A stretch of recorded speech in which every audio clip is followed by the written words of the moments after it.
Hello YouTube, aujourd'hui on se retrouve en live avec tout le monde ici qui fait n'importe quoi pour parler des sorties littéraires de juillet. Je pensais qu'il n'y en aurait pas beaucoup qui m'intéresseraient et finalement, c'est ce que je disais avant, franchement, j'en ai trouvé pas mal. Il y a de l'auto-édition, il y a pas mal de suites, il y a pas mal de tomes 2, donc j'ai sorti les tomes 1, j'espère n'avoir rien oublié. On va commencer ça. Évidemment, nous commençons... Alors, comme d'habitude, j'ai trié les sorties littéraires par ordre chronologique, histoire que on s'y retrouve en fait dans le mois. Moi c'est vrai que parfois, alors pas en juillet, on se rappelle que je suis en presque no-buy ou pas, pas en juillet, mais la plupart du temps, et je vais recentrer ça, ce serait peut-être un peu mieux. Hop. La plupart du temps, je reviens sur ma propre vidéo, je sais c'est chelou, je reviens sur ma propre vidéo pour voir chaque semaine le jeudi librairie ce que je vais bien pouvoir acheter en fait. Donc c'est pour ça que je le mets par ordre chronologique, même si en juillet je suis censée rien acheter du tout. Ça va être dur, je vous préviens, ça va être difficile. Donc, on commence par la sortie que j'attendais le plus en juillet. Il s'agit de Fae de Marine Kelada que je viens de recevoir aujourd'hui. En fait, on vient de faire un unboxing juste avant de parler des sorties littéraires parce que en fait, je voulais vous le montrer pour de vrai comment il est comme ça. Regardez comme il est beau. C'est trop grand pour le cadre. Attends, hop. Hop. Alors, j'ai une super dédicace trop chou. Merci Marine. Si elle passe par ici, merci énormément. Franchement, ta dédicace m'a un peu trop touchée pour être lue en live d'ailleurs. Et hop. On est sur de la beauté. Donc, dans Fae, l'histoire, on vous dit, J.C. McRae est condamnée. Atteinte d'un mal mystérieux et incurable, elle se rend à Garlock, petite bourgade du nord-ouest de l'Écosse. On est en Écosse. Donc on vous dit, on est en Écosse et elle est bien décidée à faire la lumière sur le seul et unique rêve qui la hante depuis toujours.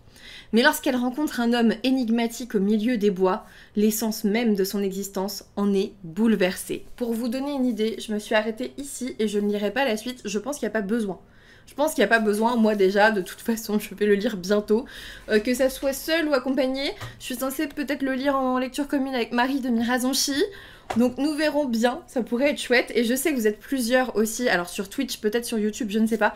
Mais vous êtes plusieurs sur Twitch à vouloir suivre aussi cette lecture avec nous, donc... n'hésitez pas, on sera là, on sera aussi sur Discord, je vous mets le lien en barre d'infos comme d'habitude. Oui, Mira, elle est là pour la LC. Bon bah voilà, on fera une lecture commune avec Mira. Dans pas longtemps, sinon je l'aurais lu avant la lecture commune, ce qui est très très rare, hein. Je ne lis jamais les livres de lecture commune, donc voilà. Ouais, bah avec Mira on est d'accord. Sincèrement, quand tu veux Mira. Le plus vite possible, s'il te plaît. S'il te plaît. C'est de l'auto-édition, mais comme vous le voyez, de l'auto-édition de qualité. Il n'y a pas à dire. Allez, je vous laisse tranquille avec Fae, mais vous n'avez pas fini d'entendre parler ce mois-ci, je vous le dis tout de suite.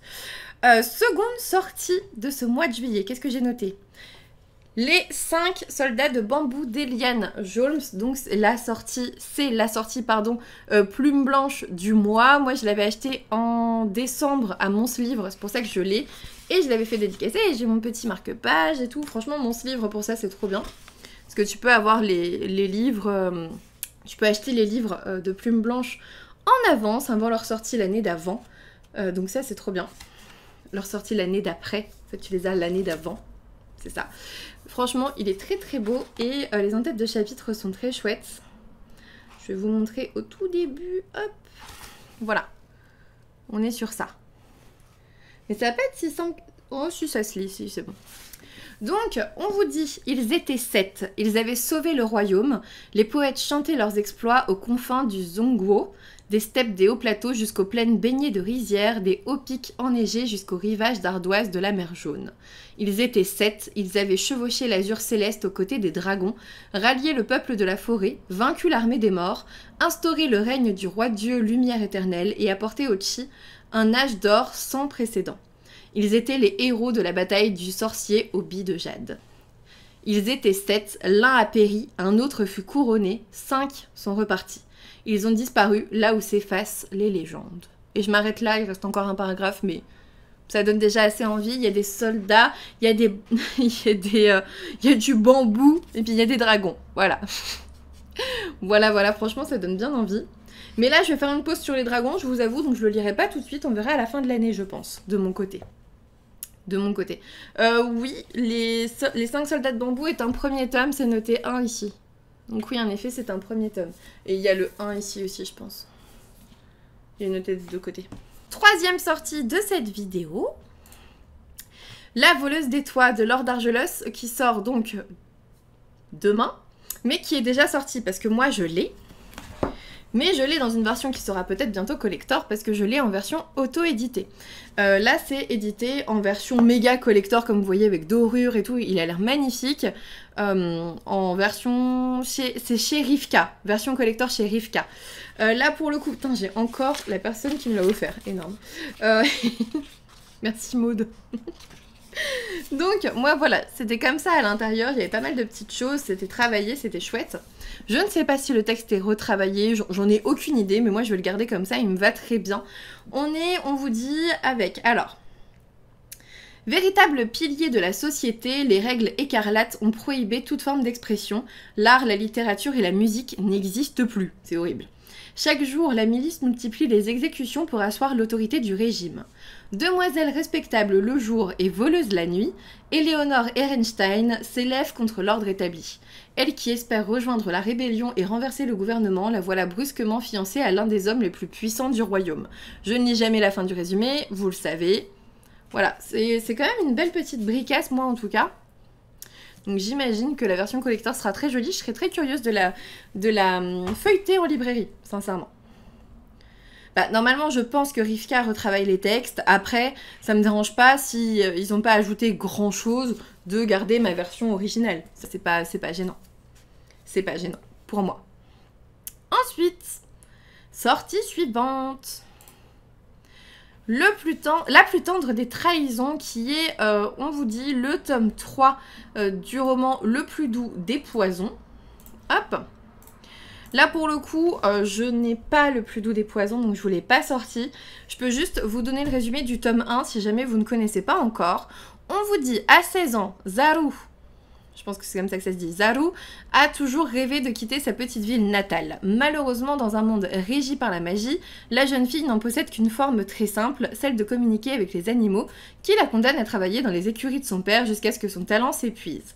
Alors que le roi relance une tradition ancestrale, une course à travers le désert entre ses héritiers, dont le vainqueur accédera au trône au prix d'un sacrifice humain, un somptueux banquet est organisé au palais. Cette phrase était beaucoup trop longue, il aurait fallu la couper. Zaru saisit sa chance de s'y inviter, mais l'innocente escapade tourne à l'erreur fatale. Donc écoutez, moi franchement, il me disait bien, je n'ai encore jamais craqué, mais s'il est vraiment en 3 tomes, je sais pas s'il est en 3 tomes, mais si c'est le cas, c'est peut-être le moment de craquer. Alors, pas vraiment le moment, vu que ici, on est en presque no-buy, mais vous voyez ce que je veux dire. Pas loin. Genre, en août, mi-août, j'ai dit, j'essayais de tenir jusqu'à la rentrée littéraire, donc mi-août, ça pourrait peut-être passer, on verra bien. Suivant, c'est pareil, c'est une suite de sagas que je n'ai pas. C'est du Georgia Caldera, donc La Cité des Songes, et ici c'est un trône de poussière, c'est chez J'ai lu. Le premier tome était une couronne de roses et de givre, il était très joli en bleu, là ici on est en vert, c'est très beau. On vous dit, dans le premier tome, bien sûr je ne spoil rien, dans le premier tome on vous dit dans un monde à la surface fracturée où les populations vivent recluses dans d'immenses tours royaumes, un danger de plus en plus grand pèse sur l'humanité sous la forme d'une titanesque créature. 4 élus seraient capables, selon d'antiques légendes, de chevaucher des dragons tempêtes et de trouver la Cité des Songes, ultime refuge permettant d'échapper aux créatures des abîmes.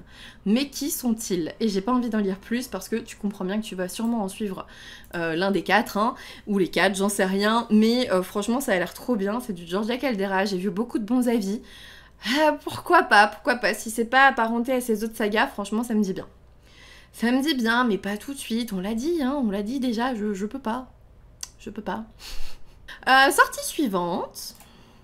Cemetery Boys de Hayden Thomas qui ressort chez Big Bang, il était sorti chez Naos, il me semble.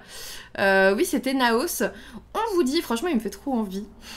Je sais pas pourquoi j'ai pas encore craqué chez Naos. Et là, la couverture, elle est trop choupette. Et je la trouve très pétillante, très estivale, très très très belle. Et on vous dit, du coup, un garçon trans déterminé à gagner sa place au sein de sa famille latinx traditionnelle se retrouve à invoquer un garçon fantôme dont il n'est plus possible de se débarrasser. Dans la communauté de Yadriel, les garçons deviennent des brujos, je pense qu'on dit ça comme ça, capables d'invoquer les esprits perdus, et les filles des brujas, douées du pouvoir de guérison.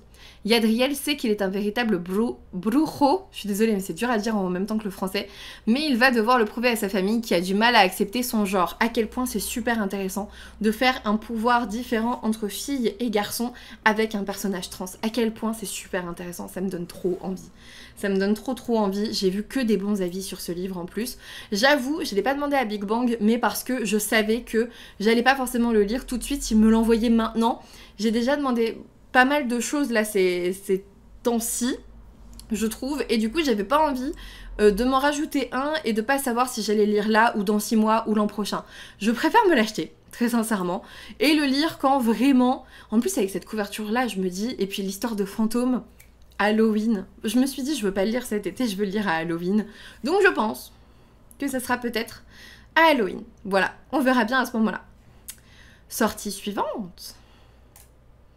Dans notre univers, nous sommes Infini de Sarah Springs. Celui-ci, c'est chez Hachette. Je vous le dis tout de suite, je ne l'ai pas demandé. Oui, parce que je ne l'ai pas dit sur YouTube, je suis redevenue partenaire Hachette. Je l'étais il y a... Enfin, pas l'an dernier, mais l'année d'avant. Comme j'avais pas trop aimé mes lectures, j'avais pas repostulé et là je l'ai refait. Et du coup, cette fois-ci, je suis à nouveau partenaire Hachette, ce qui est très cool, je suis très contente. Parce que il y a eu The Prison Healer et il y a eu pas mal de choses que j'ai vu passer que j'avais trop envie de lire. Et là, celui-ci, je vous avoue, je l'ai pas pris, mais pour la simple et bonne raison que la première phrase est « Émile est en phase terminale. Je ne lis plus de romans avec des gens qui vont mourir. » On le sait depuis la première phrase. Moi, je veux qu'il meure sans que je m'y attende et que je pleure toutes les larmes de mon corps. Mais vraiment, les gens, les personnages avec des maladies incurables, je n'y arrive plus. J'en ai trop mangé pendant des années, j'arrive plus. Donc on vous dit, Émile est en phase terminale, c'est la première chose qu'Ansel apprend de lui lorsqu'il le rencontre dans son stage en réanimation. Un fait trop facile à ignorer alors que les deux tombent éperdument amoureux et se perdent dans leur univers commun. Tout ce qui compte, c'est le souhait d'Émile qu'Ansel veut réaliser, un road trip en Écosse. Pour ça, j'ai quand même hésité parce que road trip en Écosse, ça me disait bien quand même. Ça me disait bien quand même, je te jure. Voilà, j'avais pas très envie de lire encore un roman sur quelqu'un qui va forcément mourir, sauf miracle pas crédible. Donc, je l'ai pas pris, mais il m'a titillé avec le road trip en Écosse, ça c'est clair. Je suivrai les avis. Sortie suivante. Belle morte, le tome 2 de Bella Higgin qui va sortir donc demain, de toute évidence. Et moi j'ai le tome 2. J'ai le tome 2, non j'ai le tome 2, n'importe quoi. J'ai le tome 1 qui m'avait été envoyé par Hachette alors que j'étais plus partenaire avec eux l'an dernier. J'avais reçu Belle morte sans le demander, sans quoi que ce soit. Du coup je l'ai pas encore lu parce que c'est vrai que quand tu me demandes pas et que tu m'envoies un livre, j'ai tendance à ne jamais le lire. C'est l'histoire de ma vie. Mais maintenant qu'on m'a proposé le tome 2, j'ai dit, je vais lire le tome 1, tu vois. Donc, Belle morte de Bella Higgin, on vous dit, gardez votre sang-froid. Donc, le tome 1, et c'était aussi issu de Wattpad, et ça me refroidit à chaque fois, donc on verra bien. On vous dit, les vampires sont désormais l'incarnation de la gloire. Ces magnifiques et mystérieux êtres immortels sont sortis de l'ombre il y a 10 ans. Depuis, le monde entier ne peut plus se passer d'eux. Ils ont éclipsé les plus grandes stars. Les célébrités moins connues ont quasiment disparu de la circulation. Les journaux à scandale, les magazines et les réseaux sociaux sont dédiés aux vampires. Les deux couvertures vont très bien ensemble, je trouve. Pour le coup, c'est chouette. Donc voilà, moi je vais lire le tome 1 là bientôt. Là bientôt pour pouvoir enchaîner avec le tome 2. Et en fait, je me suis dit, même si t'adhères pas plus que ça et tout, en vrai... Ah bah regardez, avant c'était ça normalement là. Regardez, ils avaient annoncé la couverture, ça serait ça, et en fait ils ont changé. Ils ont enlevé Révélation. En même temps, Révélation, ça fait très Twilight, et comme tu parles déjà de vampires, je pense que c'est un peu délicat, donc c'est bien qu'ils l'aient changé, je trouve. Mais on est sur des romans, 375 pages. C'est du Hachette, ça se lit très vite. Voilà, ça me fait bien envie. Je vous en parlerai. Voilà. Sortie suivante. Celui-ci, je crois que je l'ai demandé chez Kiyun. il me semble. C'est Kami-sama School, le tome 1 de Yuganatsu Modoru Motoni. Donc je vous l'ai dit, c'est chez Kiyun, dans la collection Shoujo, je crois. Et en fait, si je l'ai noté, et là je vais vous le préciser tout de suite, en fait, Yuganatsu, c'est l'auteur, l'autrice, ah je sais pas, l'auteur, on va dire, vous mettez un E si vous voulez, on va dire ça, de Les Carnets de l'apothicaire. Tada. Voilà, donc bah, je l'ai noté, tu comprends, tu comprends. Et on vous dit, dans le Japon contemporain, la fonction de kami, ou divinité, est attribuée à des humains dotés de pouvoirs surnaturels et détenteurs d'un diplôme d'état, qui sont ensuite employés dans des sanctuaires à travers tout le pays. La grand-mère de Nagi était déesse, mais depuis sa mort accidentelle, personne ne s'est présenté pour la remplacer au temple de la ville. Et je m'arrête là parce que c'est un manga, et je suis sûre que déjà ça doit faire la moitié du premier tome. Mais moi, je sais que quand Kiyun me l'a proposé, j'ai dit oui, bien sûr, tu vois, s'il vous plaît. Je vais pas vous le cacher, ça me faisait très très envie. C'est globalement le même auteur, le même écrivain en fait. Au niveau du dessinateur, non. Il me semble... Attendez, je regarde vite fait en même temps. C'est ça qui est pratique, hein, le faire en live. Non, Modoru Motoni a fait d'autres choses, mais pas les carnets de l'apothicaire. Donc voilà, je voulais vous le signaler parce que bah on connaît pas forcément toujours le nom des auteurs, ou on s'en souvient pas forcément, etc. Et du coup là, j'avais envie de vous noter que ça peut peut-être vous intéresser. Alors ensuite, sortie suivante. L'âme brisée, le tome 2, donc de Terre brisée, de Victoria Eviard. Vous allez voir, vous allez me juger, vous pouvez me juger. J'ai le tome 1 sous blister. J'ai même pas ouvert pour regarder comment il était à l'intérieur. Et c'est pas le seul. Donc, dans le tome 1, on s'en souvient. Franchement, j'avais trop envie de le lire. Et d'un coup, il y a eu plein d'avis mitigés ou pas très bons d'un coup. Et du coup... je l'ai pas lu, du coup je l'ai même pas ouvert. Donc une ombre inquiétante s'étend sur Terra Vaste. Même la jeune Coraine le ressent, nichée dans sa petite ville au bord de la mer.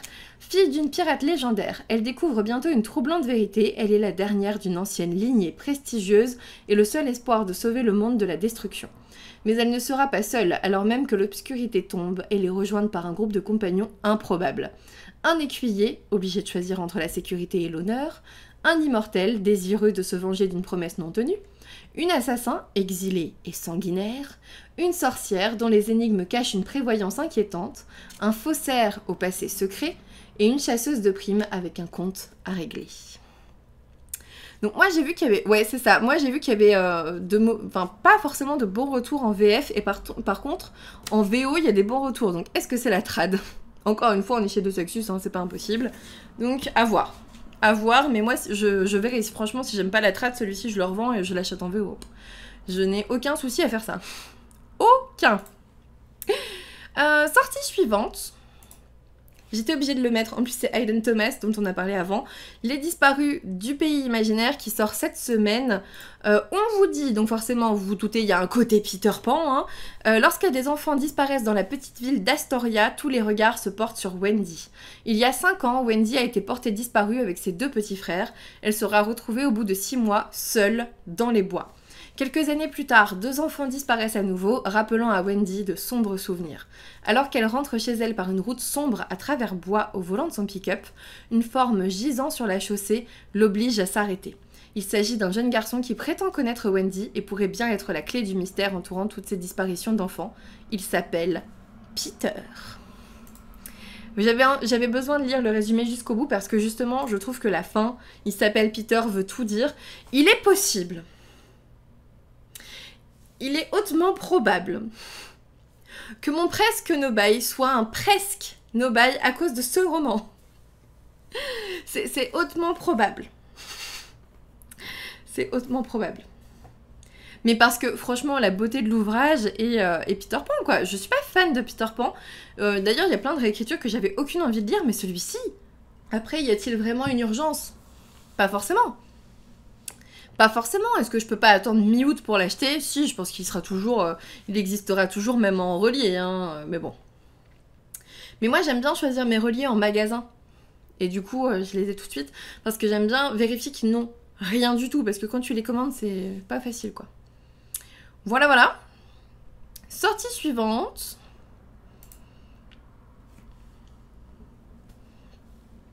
J'ai noté aussi Jusqu'en enfer de Liv Bardugo, je dirais. Chez Deux Sexus. J'ai pas envie de relire le résumé du tome 1, je vous avoue, je l'ai même pas trouvé. Je vais peut-être essayer de vous trouver. Allez, je vous trouve la première phrase, si vous voulez. Moi, j'ai pas lu. Il y a des bruits bizarres dans la rue, je suis désolée. J'ai pas du tout lu La 9e maison. Il y avait des avis vraiment assez différents. Il y en a qui avaient adoré, il y en a qui n'avaient pas du tout aimé, donc moi je l'ai pas lu, voilà. Et on vous disait qu'on était dans du fantastique adulte avec une histoire de pouvoir, de privilèges, de magie noire et de meurtre au cœur des sociétés secrètes de l'université Yale. Ça a l'air pas mal sur le papier. Après, vu les avis, bah, c'est vrai que j'ai jamais tenté le tome 1. Donc, à voir. À voir. Mais ouais, la couverture est un peu dégueu. Ouais, je suis d'accord, j'aime pas trop cette couverture. Voilà, voilà. On va passer rapidement. Sortie suivante.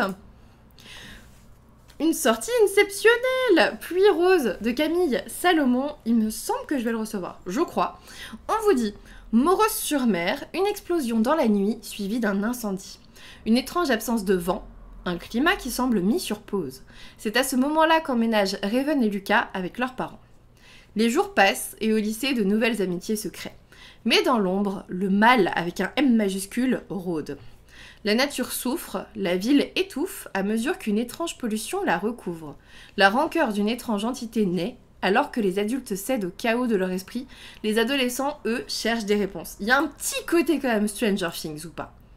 Il y a un petit côté Stranger Things, il y a un petit côté... Ah, il y avait une série aussi comme ça, où t'avais plus d'adultes, t'avais que des ados qui devaient se débrouiller. J'ai oublié. Mais t'as un petit côté série qu'on aime bien ces dernières années. Donc, franchement, il me semble que j'avais demandé son avis à Ophélie en mode si t'aimes beaucoup, je le veux bien. Et elle a beaucoup aimé, donc j'espère pouvoir le découvrir. Ensuite, il nous reste 5 sorties.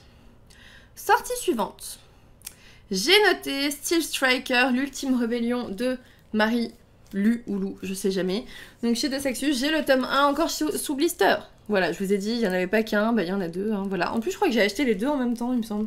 Je sais pas, les 2 sortaient en même temps aussi, je crois. On vous dit, et là je sais qu'Anaïs l'a beaucoup aimé, donc là pour le coup j'ai bien envie de le lire. On vous dit, dans un monde brisé par la guerre, un groupe de jeunes soldats est prêt à tout sacrifier pour sauver ce qui leur est cher. La terrible fédération Carenza a conquis de nombreux pays, faisant de Mara la dernière nation libre au monde.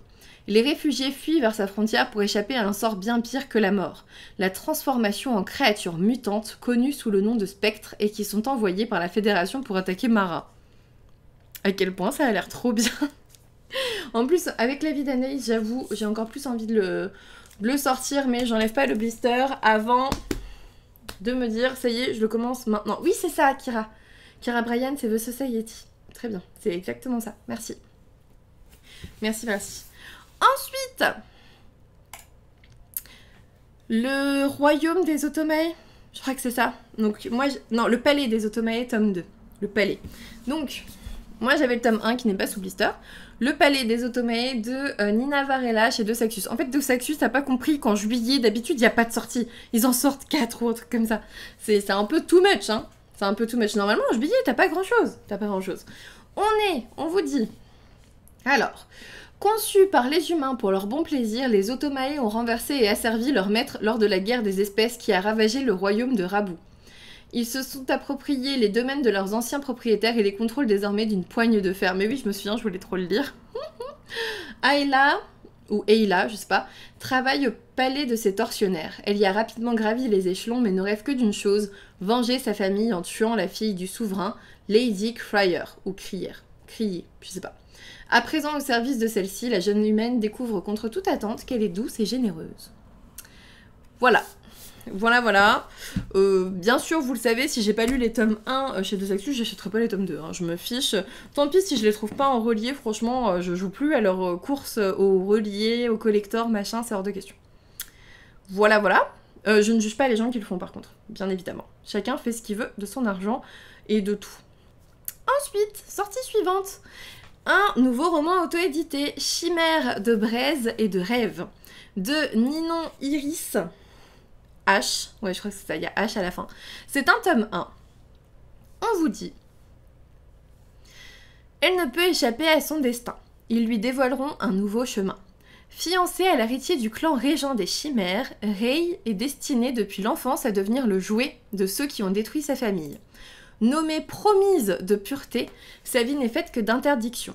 Elle les brisera toutes, une par une, comme elle les tuera tous. Je me suis arrêtée à ça.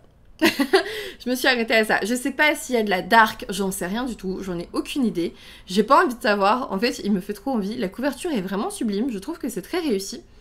Et pour le coup, le résumé me fait aussi très envie. Franchement, il a l'air vraiment chouette. Il a l'air vraiment chouette. Avant-dernière sortie? Non, je crois que c'est la dernière. Il me semble que c'est la dernière sortie, en fait, je me suis trompée. Là aussi, de l'auto-édition, il sort le 15 juillet. Il s'agit de La légende de l'homme fou, le tome 1, l'origine d'une vengeance d'Anne-Sophie Roch. Pour le coup, le résumé vous dit: la parole est une lame qui ne demande qu'à être aiguisée. Planteur, l'incroyable conteur de Dierne, en a pleinement conscience. C'est avec cette arme qu'il se bat dans un royaume en pleine déchéance. En 2 générations, Dierne, qui paraissait être le royaume favori du majestueux, perd toute sa puissance et ses dons. Dans ce monde où les dons surnaturels sont le ciment de l'appartenance sociale, les Diernois sont alors considérés comme sans valeur. Superflus, inutiles, pourquoi le majestueux les a-t-il abandonnés? En dépit de tout, ils sont encore très chanceux. Ils bénéficient d'une liberté dont ils ne sont pas conscients. Malheureusement, ce n'est que lorsque l'on perd ce que l'on a que l'on se rend compte de sa valeur. Dès lors, la mission de planteur peut commencer. Une mission qui se révélera bien lourde de conséquences. Ça a l'air beaucoup trop bien. C'est de la fantaisie, c'est de l'auto-édition, et je pense que j'en parlerai par ici, on verra bien. Ça me fait très très envie. Voilà. Voilà pour les sorties de juillet. C'était la dernière, comme vous le voyez, n'empêche. Je vous l'ai dit, en juillet, il n'y a pas tant de sorties que ça, et surtout, passé le 15 juillet, c'est fini. C'est pas comme tous les autres mois où vraiment t'en as jusqu'au bout. Là, passé le 15 juillet, c'est terminé. En tout cas pour moi, j'ai pas noté autre chose. N'hésitez pas à me dire en commentaire s'il y a des romans qui vous font envie. N'hésitez pas à aller jeter un petit coup d'œil sur certains, comme je sais pas moi, le premier par exemple. Je dis ça au pif. En tout cas, moi je sais déjà que je vais essayer de résister à la tentation, mais ça va pas être facile. Il y en a plusieurs que j'ai très envie de découvrir. Après, il y a des auto-édités aussi qui sont disponibles notamment en e-book, il y en a qui sont disponibles dans l'abonnement Kindle, donc je pense que j'arriverai à m'arranger avec mon presque no buy. N'hésitez pas à me dire en tout cas ce que vous avez pensé de tout ça en commentaire. Un petit pouce bleu, un abonnement, ça fait toujours plaisir, et puis moi je vous dis à bientôt pour une nouvelle vidéo.